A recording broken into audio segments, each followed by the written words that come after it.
Hello!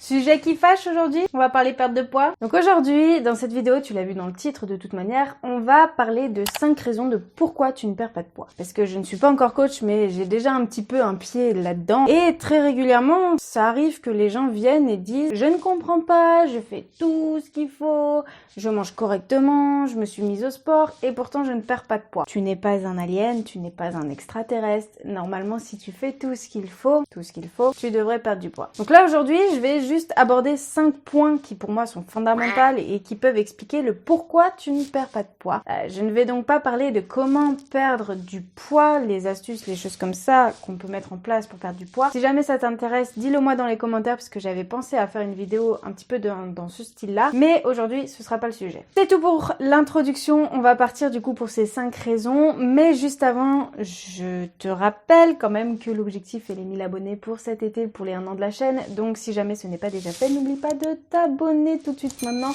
Et si la vidéo te plaît en cours de route, oublie pas le petit pouce qui claque. Let's go. Petite parenthèse juste avant. Prends ton ego, fous-le dans un placard et dis-lui au revoir pendant toute la durée de cette vidéo. Je pense que ça peut faire du bien parce qu'il va falloir se remettre en question. On commence.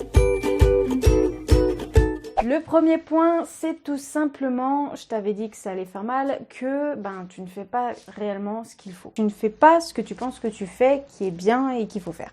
Je m'explique. Dans une perte de poids, ça n'est pas très compliqué. En fait, il faut manger moins que tu ne te dépenses. Donc effectivement, généralement, ce qu'on conseille, c'est de manger mieux et de faire plus d'activité physique. Le problème, c'est que dans le manger mieux, il y a énormément de choses et beaucoup de choses qui ne vont pas fonctionner. En fait, pour perdre du poids, je parle bien pour perdre du poids, c'est pas tant le manger mieux, mais c'est le manger moins en termes de calories qui va compter. Si tu manges bien, mais que tu manges beaucoup, tu ne perdras pas de poids. Un exemple typique, par exemple l'avocat, c'est un super aliment, c'est très bon, c'est hyper clean, c'est brut, bref, c'est génial. Mais le problème, c'est que ça reste un aliment qui est quand même assez calorique. Donc tu peux en manger, c'est important, il faut en manger, il n'y a pas de souci. Mais si tu en manges un petit peu trop, ça n'aura pas l'effet que tu veux que ça ait. Donc voilà le problème. Généralement, ça vient d'un manque d'information ou du fait qu'on est inconscient parfois de la quantité de choses qu'on peut manger. Par exemple aussi, un truc typique, c'est les espèces de petites graines, les amandes, les noix, les choses comme ça là. On dit que c'est super bon pour la santé, que du coup ça peut être intéressant d'en manger pour perdre du poids pour une alimentation saine. Encore que maintenant c'est un petit peu discuté ça, mais bref là on rentre dans du trop détaillé.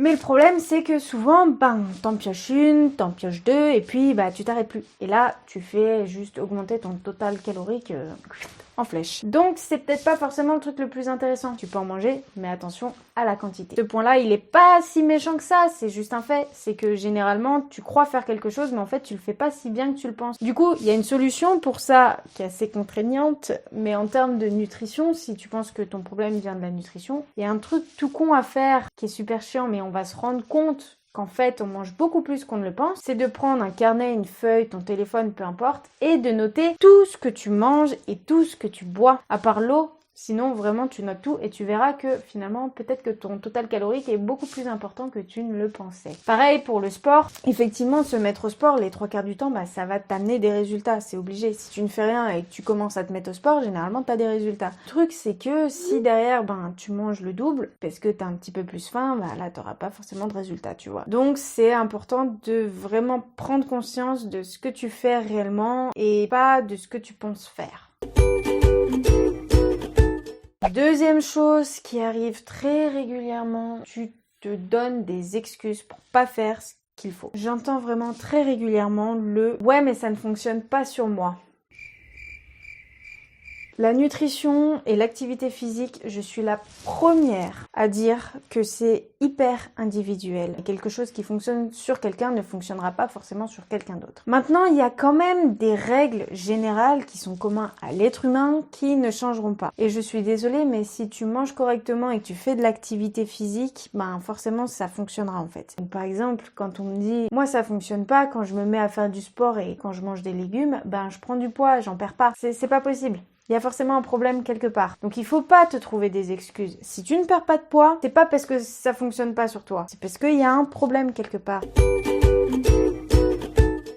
troisième chose, ça peut sembler assez logique, mais c'est tout simplement qu'il ne faut pas que tu prennes ça pour une corvée. Il faut que tu fasses quelque chose que tu aimes, notamment dans l'activité physique. C'est-à-dire qu'en ce moment, c'est pas mal la mode de tout ce qui va être musculation, fitness, voilà, aller courir, faire des petits abdos, machin, bref. C'est la mode de ouf, mais le truc c'est que ça plaît pas à tout le monde. Aller courir une demi-heure sur un tapis, c'est pas forcément le kiff de tout le monde. Certainement pas le mien, d'ailleurs. Et en fait, il va juste falloir que tu trouves quelle activité physique te plaît à toi, et il en existe tellement que c'est obligé, mais obligé qu'il y en ait une qui te plaise. Il y a tellement de sports, rien que dans la musculation. Si tu aimes danser, bah fais de la danse. Si tu aimes nager, va faire de la nage. Il y a forcément une activité physique qui te plaît à toi. C'est pas parce qu'au collège tu n'aimais pas le sport que tu n'es pas fait pour le sport. Par exemple, mon expérience. Pourquoi ça va être important? Parce qu'on va parler justement du quatrième point qui est tout simplement la régularité, le manque de régularité.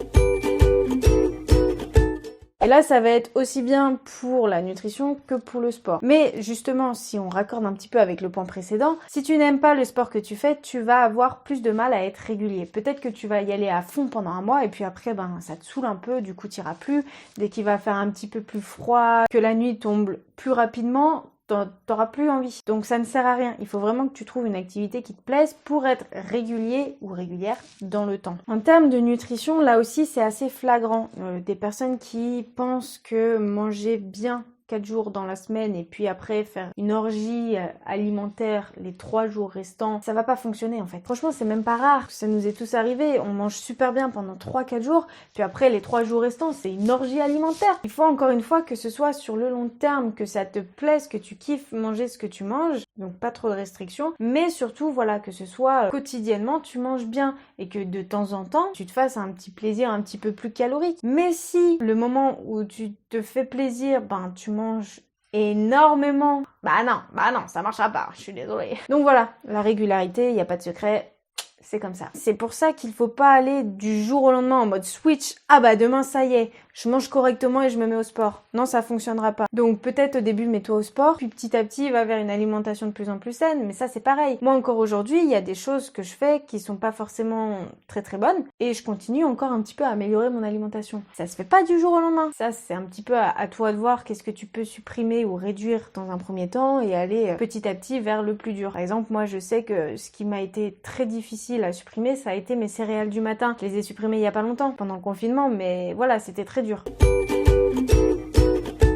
Dernier petit point, c'est tout simplement que vous ne prenez pas en compte les facteurs extérieurs pour la perte de poids, parce qu'effectivement il n'y a pas que l'activité physique et la nutrition, loin de là. Il va y avoir aussi tout ce qui va être sommeil, système endocrinien, donc c'est-à-dire tes hormones, tout ce qui va être stress. Par exemple, pendant le confinement, les personnes qui ont cherché à perdre du poids en faisant plus de sport et en mangeant correctement, ta perte de poids n'a pu ne pas fonctionner justement parce que tu étais peut-être stressé. Donc voilà, vraiment prendre en compte tous les facteurs extérieurs, c'est un mode de vie. Dis-toi bien que ton corps c'est le reflet de ce qui se passe à l'intérieur. Et ce qui se passe à l'intérieur, c'est pas simplement la nutrition. Il y a énormément de psychique également. Voilà, donc la dernière chose que j'avais envie de dire, c'est qu'il faut être patient. C'est pas en 2 semaines de temps que tu vas perdre du gras qui s'est installé peut-être pendant 18 ans de ta vie. Il faut pas forcément s'attarder sur le poids de la balance également, surtout si tu te mets à faire du sport, notamment qui sollicite les muscles, parce que le muscle pèse plus lourd que le gras, c'est pas un secret, mais du coup ta balance elle est pas du tout fiable. Donc le mieux c'est de prendre des photos pour être sûr de voir une différence dans le temps. Mais petite parenthèse aussi, c'est important de ne pas trop se focaliser sur sa perte de poids, parce que à toujours se focaliser dessus, en fait on voit qu'on n'a pas forcément de résultats. Or peut-être que tu as des résultats, mais t'es tellement focus dessus que tu ne les vois pas. C'est pour ça qu'il faut vraiment que tu fasses les choses qui te font plaisir. Donc dans une alimentation saine, ça ne veut pas dire une alimentation ennuyeuse et dégueulasse à base de graines, de choux toute la journée, mais ça peut être une alimentation qui te fait extrêmement plaisir. Voilà, c'est tout pour cette vidéo, j'espère qu'elle t'a plu. N'hésite pas à me dire tout ça dans les commentaires. Dis-moi toi si tu t'es reconnu dans un point, dis-moi aussi si tu vois des points que je n'ai pas forcément abordés et qui peuvent être intéressants pour les autres à te lire dans les commentaires tout simplement. Oublie pas le petit pouce qui claque, l'abonnement, et on se retrouve la semaine prochaine dans une prochaine vidéo. Pour te spoiler, mais pas trop quand même,